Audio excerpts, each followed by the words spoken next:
Welcome to the Happier and Healthier podcast. I'm your host, Maria Marlowe, and this is a place where we don't rely on good luck or good genes for our health and happiness, but rather we create it with our thoughts and our actions each and every single day. Each week, I'll bring you a thought or a guest that will help you live your happiest and healthiest life. Are you ready?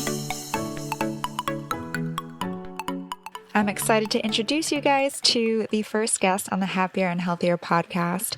It's a friend of mine, Dr. Vincent M. Pedre, who is an amazing medical doctor. He has his own private practice on the Upper East Side in New York City, and he is a gut health specialist. He is a clinical instructor in medicine at the Mount Sinai School of Medicine. He's also certified in yoga and medical acupuncture. He believes the gut is the gateway towards excellent health, and that's why he wrote his book, Happy Gut, The Cleansing Program to help you lose weight, gain energy, and eliminate pain. He is so knowledgeable about all things health and gut health in particular, so I'm very excited to share his insights with you guys. Thanks for being here today, Dr. Pedre. You are the Happy Gut Doctor, and in fact, we met a few years ago right before you published your book, Happy Gut. So I'm just going to jump right in with the questions and start off with, why gut health, and why is gut health the first place we should look if we want to improve our overall health? First of all, thank you for having me on your podcast. Love seeing the work that you're doing and spreading the message of health. So the gut is, if you think about it, it's our biggest contact with the outside world. It's our inside-outside world with this galaxy of microorganisms. And I say a galaxy because there are 100 trillion of them inside of us. And we have about 400 billion stars in the Milky Way. So there's more bacteria in our gut than in stars in the Milky Way galaxy. That is it's really insane because I tell people, you're carrying your own personal galaxy inside you, which I think is a kind of a beautiful way to think about it, because we're not alone. And that microbiome interacts with our body in so many significant ways that it is part of the reason that the gut is so central to our overall health and well-being. Also, the immune system, 70% of the immune system is all along the gut lining. So what we find is that a lot of chronic disease that we know as their end organ damage, diabetes, the pancreas, liver disease, fatty liver, metabolic syndrome, cardiovascular disease, which is everything is connected to inflammation. And our biggest root for inflammation, or the possibility of inflammation, is the gut, based on how we eat, the types of foods, toxins, pesticides that we encounter on a daily basis. I mean, the surface area is huge. The small intestine is about the size of a doubles tennis court. So a little bigger than, if you think of the outside lines, not the inside lines of the tennis court. That is a huge surface area of contact with the outside world, and also shows you the potential for developing inflammation anywhere along that surface area based on how we eat. But the remarkable thing is the interaction with the microbiome and all the different nutrients. We get vitamin B12 from the microbiome, creates vitamin K, but the microbiome also speaks to our immune system and helps keep it in balance if we have the right type of critters in there. And if you have something called a dysbiosis, which honestly, most people that I see are suffering from some level of dysbiosis, because everyone's been on antibiotics at some point or another. And more remarkably to think is that even stress can trigger a dysbiosis, which is, again, an imbalance between the good and bad bugs in the gut. And that dysbiosis then can lead to inflammation, and the inflammation that enters through the gut, for example, in the form of endotoxin, which is a molecule on the surface of gram-negative bacteria that live in the large intestine. So as they die, they release this lipopolysaccharide. And if your gut barrier is more permeable, so we all talk about leaky gut. I think, it's a common term, and I use it, but I don't like using it because I think the visual effect of thinking something's leaky is not quite accurate. It's more a permeability issue. So the gut can control the level of permeability, almost like a dimmer switch on your light. It can make your gut more permeable or less permeable.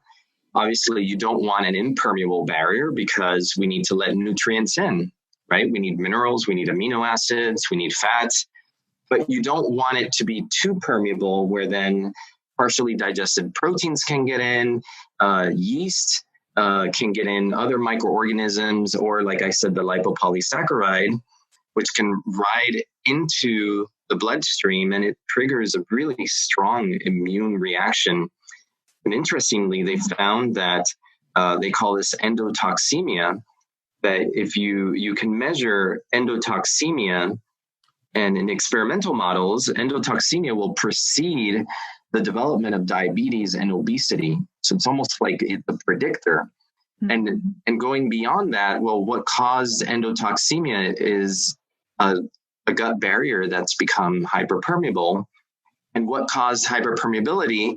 Well, our modern life, antibiotics, stress, exposure to toxins, medications like non-steroidal anti-inflammatories, which everybody has access to because they're over the counter, aspirin, Advil, ibuprofen. Like these medications increase the permeability of the gut barrier. And if you take it one day, that's fine. But if you're taking it every single day, then, over time, you can cause a problem. Right. And so because of this large surface area, because of the incredible presence of the immune system and this interaction with this symbiotic group of organisms that we've evolved to live with over thousands of years, I think the gut is the foundation of any treatment program for anyone who has a chronic disease, regardless of the chronic disease. If you don't start with the gut and fix their ability to discern proper nutrients and not absorb things that are bad for them, that are inflammatory, you can't turn off the inflammation that is in the body systemically. So, I like the idea. It starts with the gut. It starts with food. It really does.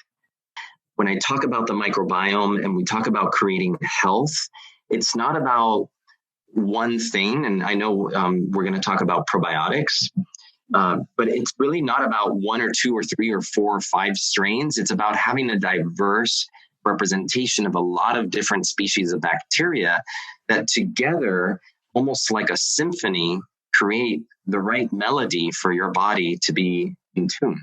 Something that I found so interesting about, working as a health coach and talking with people on a regular basis is that a lot of people don't realize that they have digestive issues. Like you mentioned, a lot of people or majority of people you see have dysbiosis.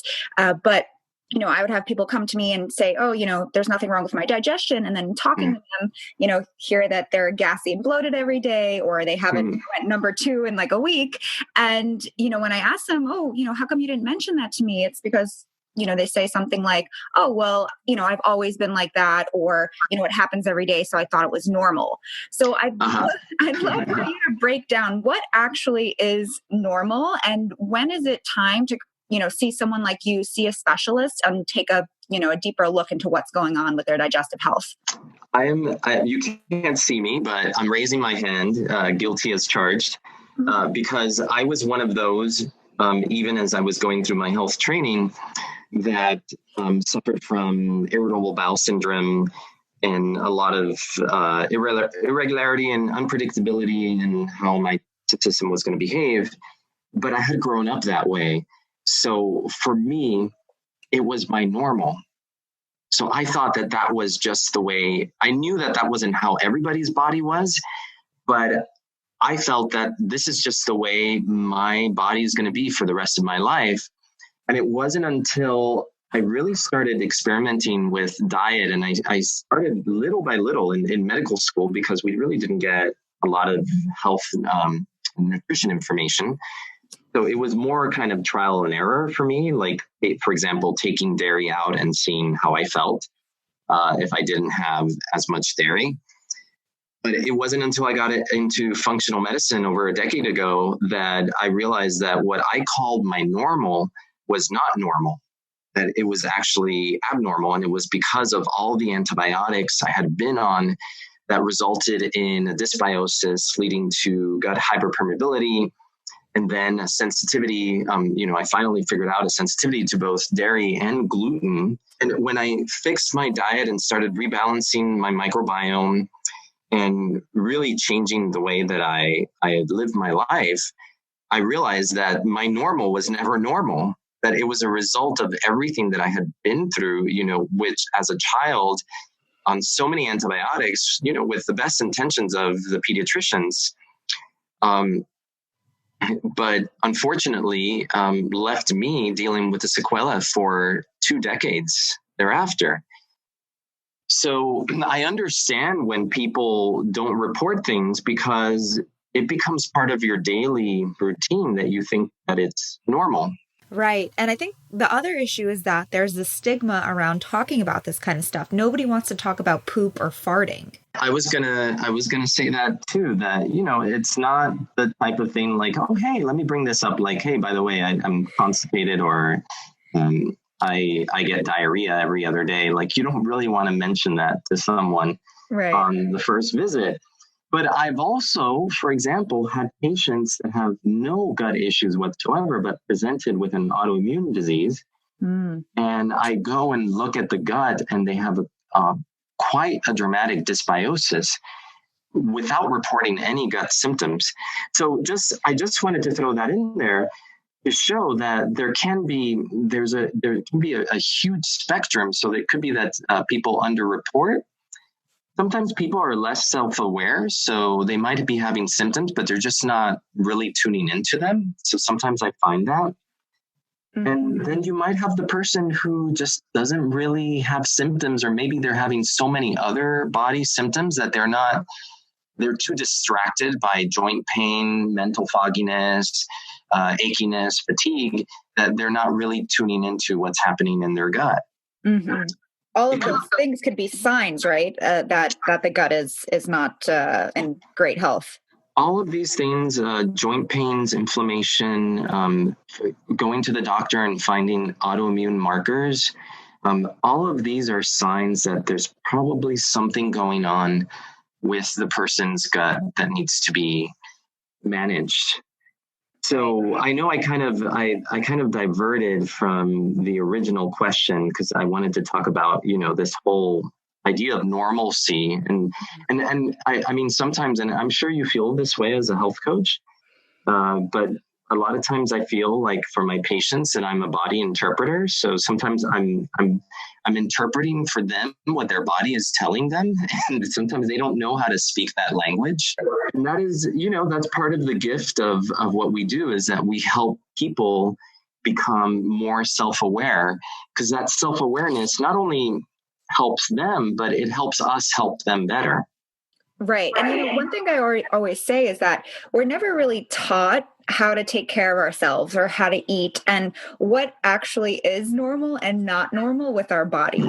Right. And usually we're getting this information, from the schoolyard or, random Google searches and things but no one's really teaching us how to take care of ourselves and what we should be looking for, what's normal, what's not. So speaking of this, the question that nobody wants to ask, but everyone wants to know, how often should we be going number 2? How long should it take? And, is it normal to be gassy and bloated every day or, look like you're pregnant every night at 9 p.m., even when you're not? It's a food baby. What's normal? Well, I would say at minimum, again, understanding that pooping is an essential function of the body that helps it perform a lot of regulatory mechanisms. And one of them is detoxing, because we release toxins through the bile into the poop, and then that way they exit the body. It's also one way for women to get rid of estrogen metabolites. So if you're constipated and your poop stays in you for too long, then those estrogen metabolites can actually be released and recirculated. And then we see a lot of estrogen dominance in women who might be complaining of breast tenderness or just water retention, feeling puffy a lot of the time. Those are signs of estrogen dominance. And you have to think about, going back to, are you pooping at least once a day? Mm-hmm. Someone who has a really strong, they call it gastrocolic reflex, where you eat and the food in the stomach triggers movement in the bowel. You could go up to 3 times a day with each meal. But I say at least a minimum of once a day is really, really important. Mm-hmm. And of course, sometimes depending on what you eat and how it's been prepared, you might get a little gassy from beans or some other foods. But you shouldn't feel like you're pregnant at nighttime at the end of the day and start the day again with your belly flat. And as soon as you eat, you start to feel bloated. That's a sign that something is going on, whether it's an issue with the stomach and maybe not producing enough stomach acid, or an issue in the small intestine where there might be yeast overgrowth or bacterial overgrowth in the small bowel. We call that SIBO. Or some other type of dysbiosis. Even a parasite can cause a lot of bloating and gas and changes in bowel movements. So those are all signs that, that's not normal. That's something that needs to be looked into to figure out, what is the underlying cause. And of course, always starting with looking at, how is your diet? Is your diet clean? Are you eating too much sugar? Are you eating too much fruit, thinking that you're being healthy, but you're eating a lot of high fructose fruit that could also trigger a lot of gas?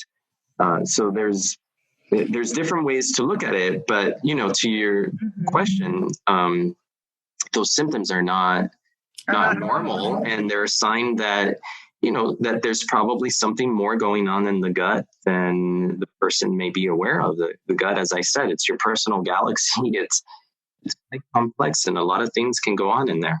Right. Yeah. And I ask these questions because these are questions that I get a lot, and I speak a lot at women's fitness studios. So, groups of 30, 40 women.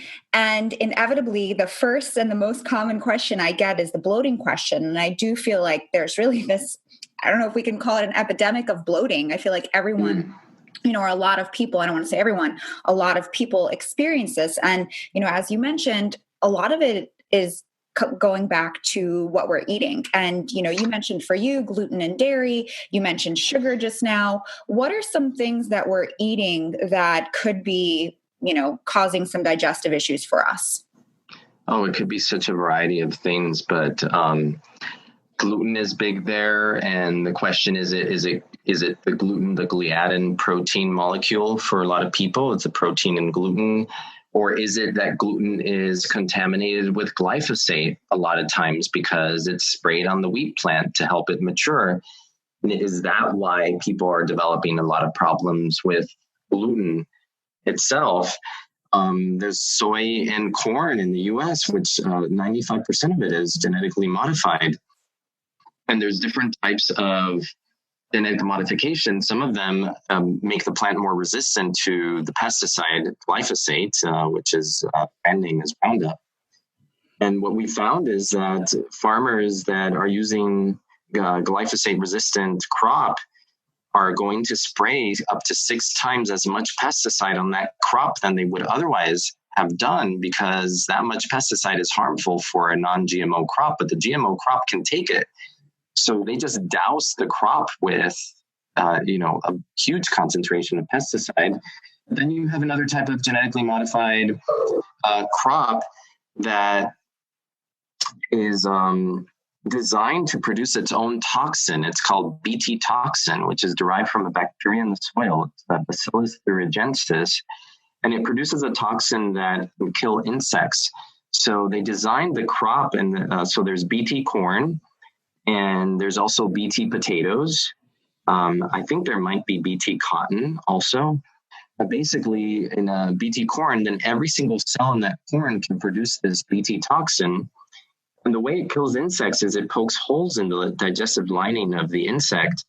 And what was found in an experiment on mammalian cells is that they can also do the same thing to mammalian cells. So just think that if you eat that corn and it's able to produce Bt toxin, And there's the ability in our gut with the microbiome to exchange genes. So if by any chance one of the bacteria in your gut picks up that Bt toxin producing gene and then starts to replicate, and now you're auto producing your own Bt toxin inside your gut that can poke holes, basically increase the permeability of your gut and cause all the problems that we've been talking about. Then there are the issues with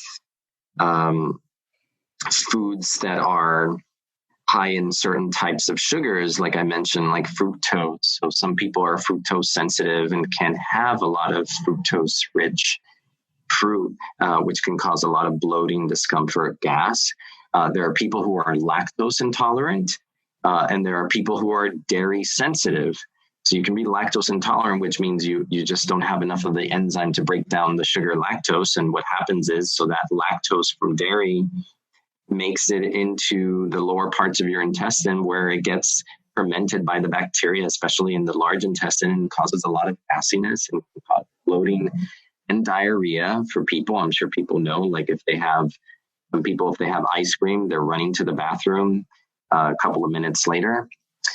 That would be a sign of lactose intolerance. But some people are dairy sensitive, where they have an immune reaction to dairy passing and whey. And the interesting thing about that is that some people are sensitive to dairy from cow, but might be okay with goat or with sheep milk derived products. If you're lactose sensitive, if you're lactose intolerant, a lot of these people will be okay with an aged cheese because the bacteria in the aging process have broken down the lactose. But what if you have histamine issues? If you're histamine intolerant, so people with histamine issues might have a lot of like allergy type symptoms, rashes, like hives. You might know this if you drink a glass of wine and then you get congested immediately. That could be a sign of histamine intolerance. And these people will not do well with fermented foods because anything that's fermented or aged is going to have more histamine in it. So there's a lot of different nuances to consider. And then, of course, women who suffer from yeast infections have to think about, how much sugar they're eating and whether they may be unaware of sugar coming from hidden sources. So like, carbohydrates, refined carbs. A lot of people, I ask them, do you eat sugar? And they tell me, no, I don't eat sugar. And then you start asking them about their diet history and they eat bread, they eat crackers, and they don't realize that they're getting a lot of sugar. It's just not coming in the form of the way that they think of sugar, but it will get metabolized to sugar in the end. And then other foods like legumes sometimes are problematic for people, or peanuts, for example. People don't realize peanuts are legumes. Peanuts are often contaminated with mold, and anybody who is mold sensitive, and you might know this if you have been in a moldy basement or in the countryside and you find that you developed allergies, you start sneezing, that can be a sign that you're mold sensitive. So you have to be careful with foods that are high in mold. So yeah, it sounds like, for each of us, it's different. There are not really any foods that, systematically are, quote unquote, bad for everyone or quote unquote good for everyone. It's an individualized issue, but what I do see is that there's been a strong trend here in the U.S., especially, and I'm seeing it also worldwide now, towards having issues with gluten. And we know that the gliadin molecule by itself increases the permeability of the gut. So overexposure to wheat products might not be the best thing for people. For everyone. Yeah, for everyone, because the wheat that we're eating today has way more gluten than it used to be. So the gluten load, and it's a protein that's very difficult to digest, very, very hard to break down. So everybody is at risk to a certain extent. And then it depends on other factors, like how's your gut microbiome? How's your lifestyle? So I think of, it's important digestion is a relaxed activity. You have to rest to digest, and everybody is rushed. I love that you said that. We have to rest to digest. It's so true.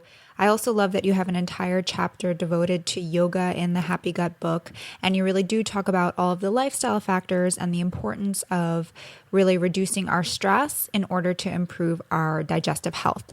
But before we talk about any lifestyle stuff, I do want to just kind of go back to this concept or idea of figuring out the foods that do and don't work for you.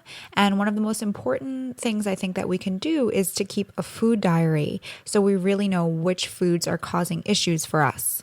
And in the food diary, you can track, okay, when I eat this, am I running to the bathroom? Or when I eat that, do I start sneezing a lot? And we can really start drawing the connection between what we eat and how we feel. Now, in terms of the gluten and dairy, those are two food groups that I find across the board, a lot of people have issues with, myself included. Unfortunately, I'm Italian, so there goes my two major food groups. But one of the first things that I'll have people do if I suspect this may be the issue is to do an elimination diet, to cut out gluten and dairy completely for 2 full weeks and see what happens. Do any of their symptoms go away? Do they feel better? Do they look better? And then they can slowly start adding these foods back in one at a time. And again, taking stock, what's changing, are their digestive issues coming back? Are their skin issues coming back? What's going on? And then that is a really great way for them to see firsthand how these foods are affecting their body. But I'm curious from you, what are some other ways that people can check and see which foods are good for them and which foods maybe aren't so good for them? In my book, Happy Gut, I have a much broader elimination diet so that it's much bigger than just gluten and dairy. But, there's many different ways to do this. And a lot of times I talk about, you have to meet the person where they're at. And so the type of elimination and the strictness of it is also dependent on what can they manage right now in their lives. Because you can achieve results sometimes with just a 2-food group elimination. It's with the sicker people where you have to probably go a much broader stroke and do a really wide elimination and then slowly bring things back in to test and see what they may be reacting to. Mm-hmm. Yeah. And I love your book, Happy Gut, and I want to talk about a couple more things in that. But first, I kind of want to touch on probiotics. Because probiotics are everywhere now. They're sold as supplements. They're being added to food products. Like I've seen them in granola, which is kind of funny because there's also sugar in the granola. I'd love to hear your feelings and your take on probiotics. And do you think that there's something we should be taking every day? And is it just your supplements, or should we be eating things? What should we be doing with probiotics? This is what I find with my patients. And obviously I see some people who've had really disordered guts. And for people with dysbiosis or severe dysbiosis, and sometimes even also women who suffer from constipation, a probiotic can really be the thing that comes in and sets things right and helps rebalance. What everyone needs to understand about probiotics is that they're transient residents in the gut. So if you take a probiotic and you stop taking it, the bacteria in the probiotic maybe will last for about another 30 days, maybe max 60 days. And then you lose them unless you were missing them in the first place, and you might be able to seed your gut with what was missing. But for the most part, the studies have shown that probiotics don't seed the gut with permanent residence. But what we do know is that the probiotic somehow, even though it's not seeding the gut, is speaking with the other bacteria in the gut and creating some sort of balance. But it brings us back to understanding the difference between probiotic and prebiotic. Probiotic is the resident bacteria, the good bacteria that help balance the immune system and create a healthy gut barrier. But ultimately, like I said, diversity is the key to health, and diversity in the gut microbiome is the key to gut health. And that diversity can't be created just by a probiotic. It is created through our diet. through the way that we eat and the way that we live, but ultimately the types of nutrients that you are taking in, the flavonoids, the polyphenols, and those are fancy words, but everybody knows what a pomegranate is and what a blueberry is and what a radish is and dark leafy greens. So really covering the spectrum of diversity in colors in the vegetable kingdom, which offers those non-digestible fibers that feed our gut bacteria. That's what a prebiotic is basically a carbohydrate that's non-digestible. That's how you create a diverse microbiome, which creates health. So probiotics have a place in people's health. And I have some patients who, they've been so damaged by antibiotics from decades of having been on antibiotics that they might have to be on probiotics for long term while we're working on the diet and promoting through the diet the growth of a diverse microbiome. But that can take a while. But we know that the microbiome shifts very quickly based on diet changes. But to create permanent residency, you really have to be, you have to try to maintain this consistency with the diet over time.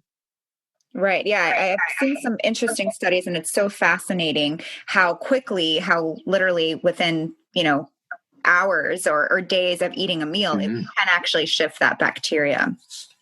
It does. Yeah. So, we've talked a lot about food. Well, actually, one last question I want to ask you about food before we move on to the other factors. Are there top foods? I know you mentioned bone broth a lot for gut health. What are some of maybe your top 3 foods that we should be eating to nourish our gut? It depends on the person, but in general, there are spices that are really good for the gut and are anti-inflammatory. My favorites are ginger and turmeric, which has curcumin. That's the active ingredient, which is anti-inflammatory. Omega-3 rich foods also are really important. They're anti-inflammatory for the gut and for the body. So things like avocado, and for people who can tolerate them, nuts like almonds, preferably sprouted almonds, because that's much easier on the digestion, or walnuts, for example, but also oils. So like olive oil or flaxseed oil, those are also really good sources of omegas. You can cook with avocado oil. Also, it has a high heat tolerance. So it's better for sauteing. Or coconut oil also is really anti-inflammatory, and it also has anti-candida, anti-yeast properties. So it's really I look at it as a functional food that can be used as part of a gut healing regimen.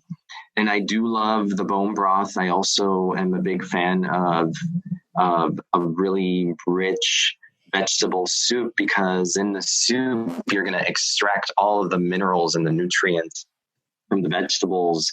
And that's a good way to help someone heal the gut if they're having if they've had a lot of dysbiosis and inflammation. They might not be able to, this is the person who tells you, I can't eat a salad, I feel really gassy and irritated. That's the person that you can put them on soups, on really well cooked vegetables, because that makes them easier to digest, but also, is a way to at least get the diversity in through plant food. And as you heal their gut, eventually you can get them to eat raw vegetables again. It's just have to get to that point.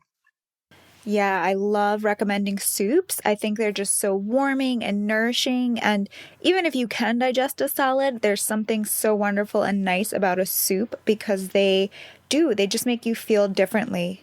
Oh, yeah. I mean, I was telling you, I just went on this 4-day hike, camping out on the Inca Trail. And every dinner, they started us with a soup, and it was some sort of vegetable soup or quinoa soup. And after a long day of hiking, it just felt so nourishing to not only hydrate, but just get all the minerals from the soup. It's just, I feel like it, like you said, it's one of those things that's heartwarming. But if you do a soup, it just kind of reminds me of like when your mom makes a soup when you were sick. Like there's something just really special about soups. Yeah, and they're very healing. I've actually started, sometimes I'll have soup for breakfast recently. And interestingly, in certain cultures, like even in the Middle East, and I think in even certain Asian countries, they will have soups for breakfast, which sounds so crazy to us over here who are, grew up on cereal and donuts. But a lot of cultures do actually eat soup for breakfast. And I find when I do, I feel so great and so full and satisfied for hours and hours and hours. I don't know what it's called, but when I was in Thailand, there was a dish that they served for breakfast, and it's kind of like a rice soup, but almost thicker than that. It's almost like a rice porridge, but liquidy. Mm-hmm. And with vegetables, and it was really delicious. And that was kind of like a traditional dish that they eat there for breakfast. All right. So I know we don't have too much time, but there were two key things I wanted to touch on with you. One, in your book, Happy Gut, you do touch on the gut-brain connection.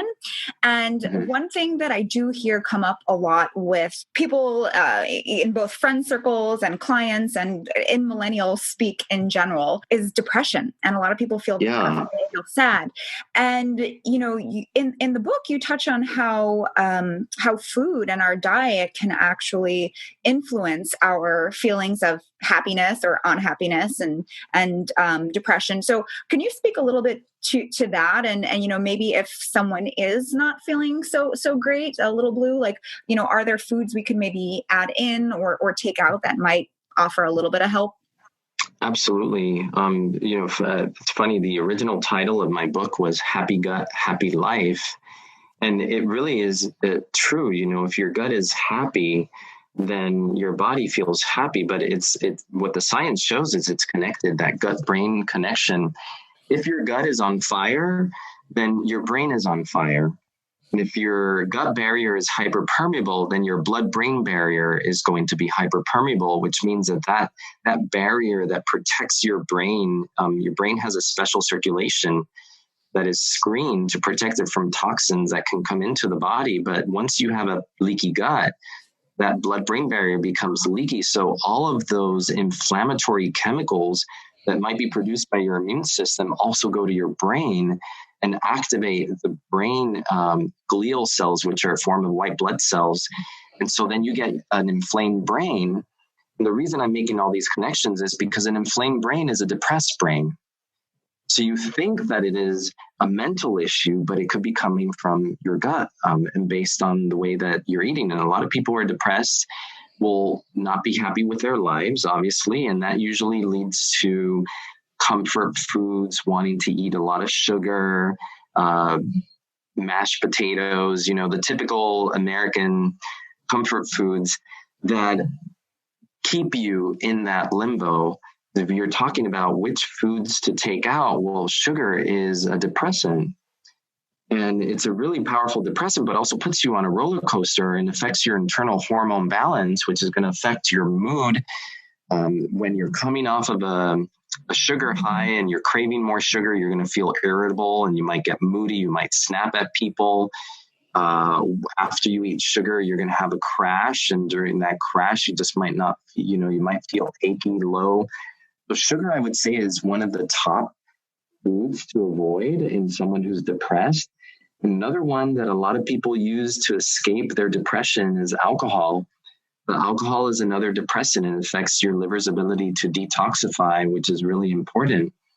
And so alcohol is another, it's not really a food, but it's something that's so omnipresent in people's lives that we have to think about that. The sugar and the alcohol is depressants. And then what I was talking about before, the brain is made up of a lot of fat.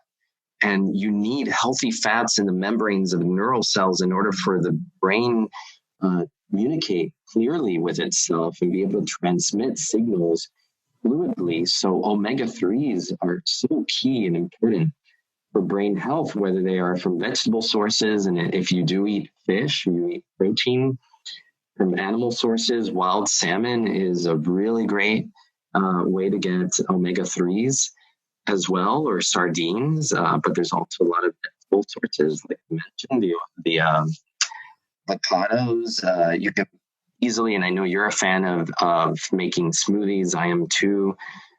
Putting in ground flax, ground chia into the smoothie, or hemp seeds, all really good sources of omega-3s, which help balance the mood and help the brain communicate better with itself. And all these things are important for handling depression. And again, it's going back to the basics, to introduce that diversity in your diet, but also introduce diversity and spontaneity and new things in your life, which make life exciting.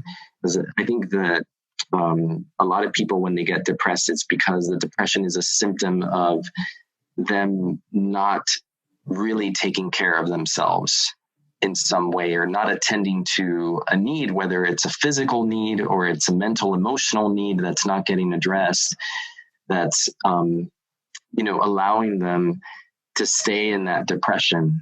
So diversity, across the board, I think diversity is so key in the diet, but also in the way that we live our lives, and diversity and newness. For some people, having a pet is important, and I call pets microbiome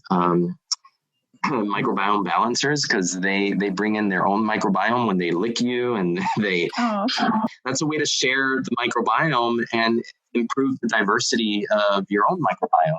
And I'm sure they bring a ton of happiness as well. You can't not be happy when a puppy's around. That's been proven in studies over and over, that pets increase happiness. They've done this in nursing homes where people get really depressed from the routine, and they bring in a dog they have these dogs that are trained to be healing dogs, and just that spontaneity, having a pet present, brings joy to people's lives.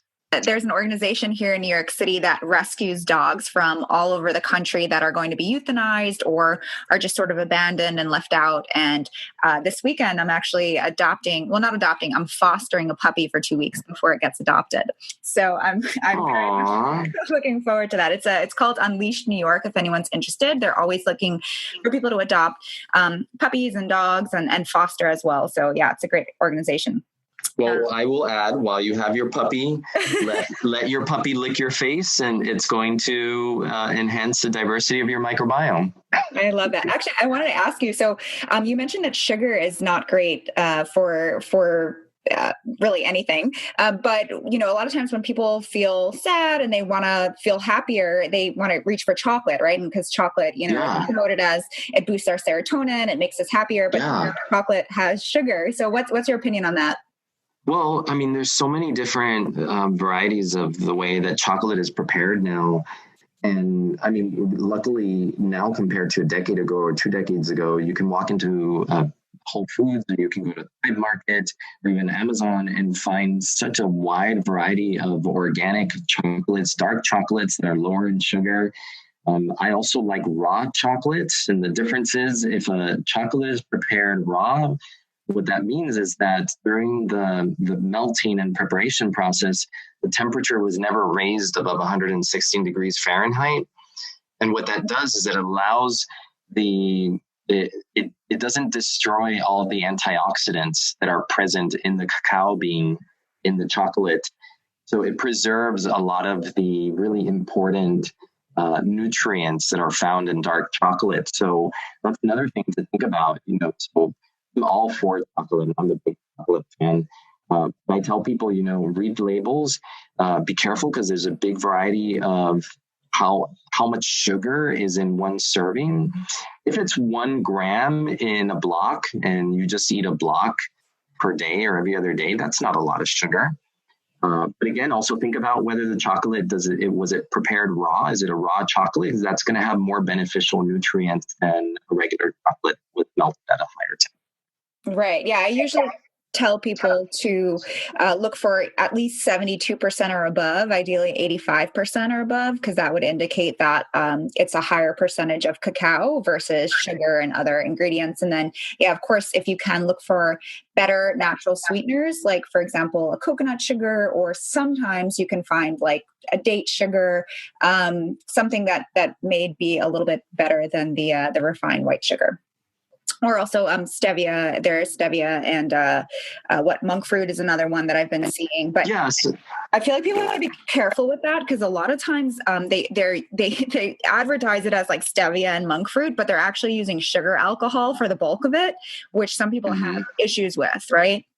Some people develop sugar alcohols like the erythritol can cause dysbiosis in some people and cause a lot of gas, bloating. So that's something to think about. And I was going to say, if you're like me, my new discovery in Peru that I had never seen before, and I'm okay with it because I'm not a big bitter taster. So I love all the bitter lettuces, is roasted cacao beans, dry roasted cacao beans.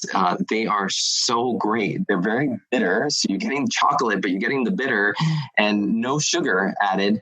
But for me, it's fine because I love bitter. But it might not be so great for someone who doesn't like eating arugula or watercress. They find it too bitter. If you're all genetically determined, if you're a low bitter taster, those people will like the really dark chocolate, or even if you're brave enough, a roasted cacao bean itself with nothing else added. Yeah, well, I love cacao nibs, which are, just the cracked bean. And I think sometimes they are raw, but they are a great topping, and they do give that chocolate flavor, but yeah, without the sugar. So that's a great recommendation.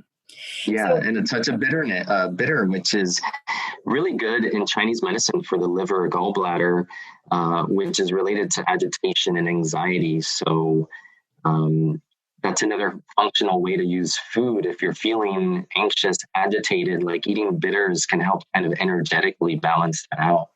Right. 2 more questions quickly. First question. So I mentioned before you're certified in yoga, and you do even devote the majority of one chapter in your book to yoga, as, something that aids our digestive health. And, I know personally, I've actually been doing yoga for a long time. I grew up kind of close to a yoga studio, a Bikram yoga. So I used to do that, but I was doing it more as a sport. And because I sweat a lot, I wasn't really doing it for the yoga, mindful, spiritual part. And it's taken me a really long time and tons of teachers and classes, going through to find, for a long time, I just thought it was boring and I didn't like it. But to find teachers and classes that I like. So I know a lot of people, I hear that a lot of time, like people find yoga is really boring. And I think it's a matter of finding the right teacher and the right class. But can you speak to a little bit about why is it so important for our health and our digestive health? What I think about, when I think of yoga, and I think it's so different from Bikram, because Bikram to me is kind of like getting on the treadmill and running. It's very powerful, activating, but it doesn't do the type of reprogramming of the internal anxiety that regular yoga can do. And the word yoga means union, and what I think about when I think of yoga is interconnectedness. And yoga is one way for us to really tune in and reconnect with our body. And I think especially if you find a good teacher, I think the most powerful yoga, and it doesn't have to be fast, is yoga that is matched breath to movement. So there's this interconnection between the way you breathe and the way your body moves, which is so important in our time and age where everything is technological, everything is rushed, that we're losing our connection to our biorhythm, to our biological selves. So I think that in our crazy high-speed world, I think even more important than ever before is having something that is the counterbalance to that really helps you slow down and listen and tune into your body. But like I said, digestion is a relaxed activity. So if you can do something that increases your parasympathetic input, so that part of the autonomic nervous system that balances out that fight or flight response, the sympathetic, that's really important to have a healthy digestive tract. And also just a healthy mental attitude. If anybody who has been put through a course of meditation, like they find it improves in kids, it improves their scores, their exam scores. For people, it improves their productivity at work. And it's so fascinating to say that actually slowing down and doing nothing, but you really are doing something, but for some people, they're like, I can't sit there. But meditation is a very active process in the brain, and it creates new neural connections and even increases the length of the telomeres, which is what ages us. So meditation is anti-aging. You had me at anti-aging. That right there is a reason to do it. Yeah. So it's not, and I think, like you said, I trained as a yoga teacher, and I think for anything and everybody, if you find a teacher that speaks to you, that speaks the language that really resonates with you, then that also makes a huge difference. So if you go to one place and you don't like yoga, well, don't blame it on the yoga. Maybe it's just the style of the teacher didn't quite sync with you, and you go and you find another teacher. You might find someone who really has a flow and a style that feels good for you. No, I totally agree. And I found this a few amazing teachers in LA, and so good that I'm considering moving to LA so I could go to these classes and shop the farmers market, of course. But yeah, it's really something special when you do find a yoga practice and a flow that you like. I literally sometimes walk out of this class like feeling high. That's how good. And 2 hours go by and 2 seconds it feels like, and it just totally resets me for the entire day. And when I was doing those classes, I never felt better. So I love that you incorporate that into what you teach and preach.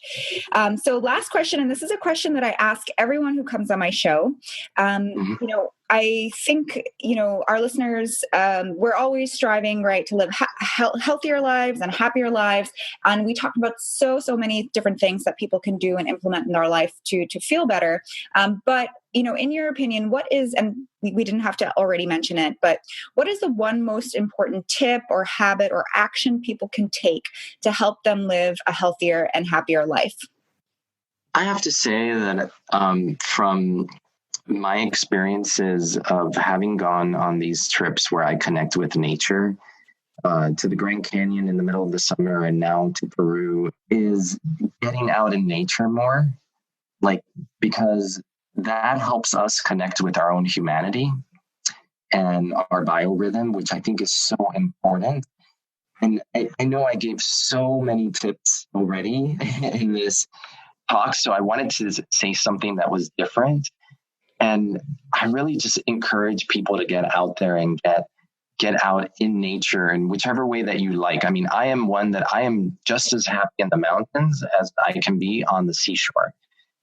Both places enrich me, and I gain energy from the waves on the seashore, just from the forest out in the mountains.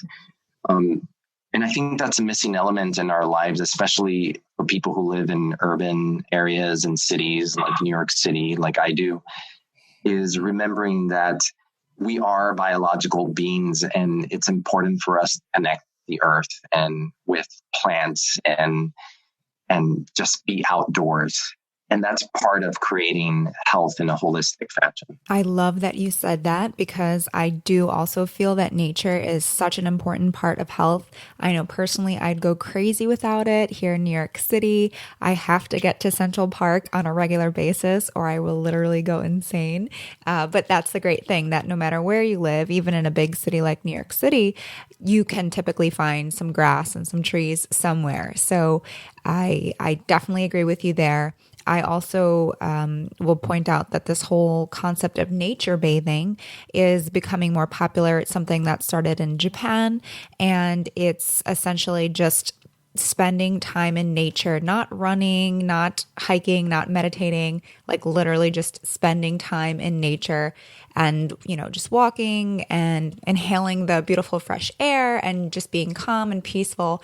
And science and research is showing that simply just being in nature is really, first of all, calming. And secondly, it actually does boost our immune system as well. So I'm all with you on that.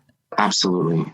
Thank you so much for being here, Dr. Pedre. So Dr. Pedre's website is happygutlife.com, and he has this amazing 3-day meal plan to help start healing your gut, which is at happygutlife.com/gut reboot, all one word. And I'm going to link to both of those below. Thanks for tuning in this week. If you enjoyed and got value from this episode, I'd be so grateful if you can take just 1 minute to leave an honest review on iTunes, as that will help us reach more people and get incredible guests on the show. To say thank you, email a screenshot of your review to info@mariamarlowe.com and we'll send you a free 3-day healthy eating sugar detox meal plan. After each and every episode, I encourage you to come say hi on Instagram @Maria Marlowe, that's MariaMarlowe, or in the private Happier and Healthier podcast group on Facebook. In both of these places, we can continue the conversation about today's episode, so come and share what you think. If you want more, you can also head to mariamarlowe.com, where you'll find tons of healthy recipes, meal plans, and resources to help you live your healthiest and happiest life. Lastly, if there's someone you know who'd enjoy this podcast, make their day, and mine, and send it to them now. Until next time, don't forget, health and happiness are a choice. Our thoughts become our reality, so make sure you're thinking up a masterpiece.